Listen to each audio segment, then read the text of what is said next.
So I've been wearing Converse Run Star Motion for over a year now, and I have a bunch of thoughts on them. So here is my long-term review. The Run Star Motion is known for this ridiculously chunky sole that's actually really well built, very comfortable, super soft foam, Converse's CX insole on the inside as well, and it's really sturdy too and very functional. Like, these are extremely grippy. Here's another colorway, which is like the beige on top and then the turquoise, I guess blue on the bottom. I also ended up getting the all black suede ones, which look really amazing as well, and the Pride ones, which were my first ones to get. I think those ones were probably the loudest, the most extra, but I loved them, and I love all of these shoes. It really like exaggerates how large feet can look, almost to a cartoony kind of hashtag clowncore kind of vibe. I swear you can wear like the most boring fit and just slap a pair of these on and all of a sudden your outfit is like insane. Like almost every single time I've worn one of my pairs of Run Star Motion out, I see some heads turning, and I definitely see some people that are like, what the hell are those? These are not meant to be subtle shoes, which I really appreciate. The silhouette is extremely different from the normal all-stars that we're all used to, right? But it still has a really nice upper too. Like, this canvas feels really nice.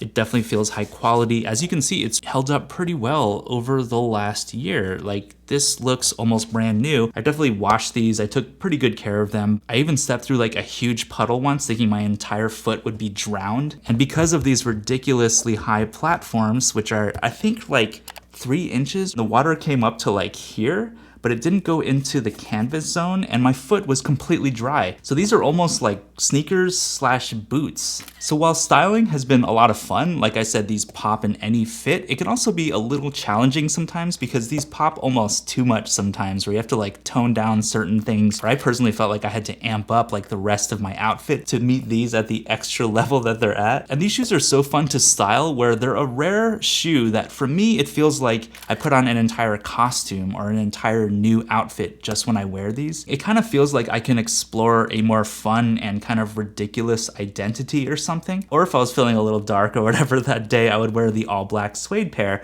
and those ones just look kind of terrifying, and I love that. I think they're so much fun, and because those ones are black, they go with most outfits and really just elevate an all black outfit, or you can wear like an all monochrome other color outfit or just a crazy outfit. When it comes to the sizing though, I think that's where it starts getting a little complicated and weird for me. And it's kind of a weird fitting shoe in my experience. Like, they're narrow, but they're also very long. So I normally wear a size 10 or a 10.5 in most shoe brands, and in Converse, I usually wear like a 10. So I tried a 9.5 in these, I tried a 10 in these, I tried a 10.5, but in these, I ended up going with a 10.5, and I bought 4 pairs in 10.5, thinking that that was my size. But after wearing them for about a year, I kind of regret getting all 4 pairs in 10.5. I should have sized down just a little bit to a 10, because like I said, these are definitely a very long shoe. They're very chunky and huge, but they're not very wide. Like, they kind of have a very narrow frame. So if you have really narrow feet, I think these will work pretty well for you. But if you have really wide feet, I would recommend sizing up a little bit, but then at that point, you might actually get into that zone where it's a little too long, which is kind of what happened with me. Like, I should have gotten a size 10 in all of these. But once I wore a thicker sock, it wasn't a huge deal, but my foot was sliding kind of back and forth, up and down just a little bit in the shoe. So yeah, I would recommend going true to size. You might want to do a half size up if you want just a little more space in the toes, or maybe a half size down if you have pretty narrow feet. So when it comes to pricing and kind of the bang for the buck, I think these are pretty reasonably priced at around 110, 120 US dollars new. I ended up getting all of my pairs except for the black suede pair for under that, for like a pretty good sale price. And even at $120, I think these pack a lot of punch, but getting so many pairs and seeing how they're constructed and stuff, they feel pretty good overall. But I do have some concerns over like the long-term feeling and quality and durability of some of these materials. Like, the canvas is the typical, Converse canvas, so it'll last, a couple years at least. And the platform itself, I think, is extremely durable. You do see like a tiny bit of creasing on there if you look really closely, but honestly, it's held up pretty well considering I wore these a lot, walking in them, even working out in these a couple times, which I would not really recommend, but it works. But yeah, you'll see like a little bit of creasing over time on these kind of foam platforms, but not too bad after wearing these for several months. But I think the most durable part is actually the outsole of these, like these spiky things on the bottom. Whatever they did, however they manufactured this, these are durable as hell.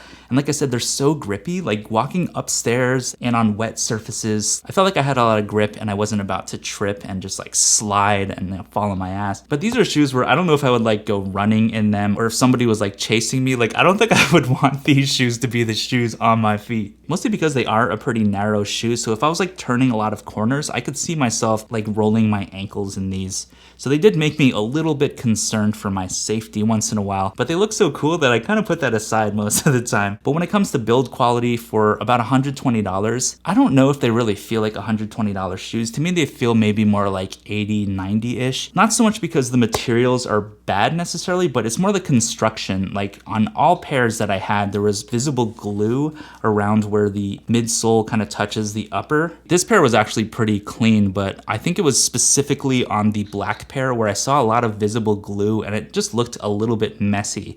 And that pair was like $130, $140. So I was a little bit like, damn, like you can get a lot of nice quality shoes for that price that are constructed a little bit better than that. But the overall stitching on these looks really good. Like there hasn't been any pulled threads or anything. So I would say they're about as durable as a normal pair of All-Stars from Converse, with the added bonus of this ridiculously high and beautiful chunky sole. So overall, would I recommend the Run Star Motion? Hell yes, I would. These shoes are bold, they're fun, they're not subtle. If you are a Converse stan, I think these are definitely ones to put in your collection. They're kind of ridiculous in the best way possible, and I think they're pretty reasonably priced at about $100. And you could definitely find these cheaper on used markets and stuff. I also love the grip on these outsoles and that these platforms give me like almost 3 inches of height. So I just feel like a freaking giant in these, a cartoon giant, and I love these shoes. But let me know in the comments what you think about the Run Star Motion. Have you worn these before? Like, what's your favorite colorway? And how have these lasted for you? And if you made it all the way to the end of the video, leave a pizza emoji in the comments. Smash the like button, subscribe, all that fun stuff. Thanks for watching, and I'll see you in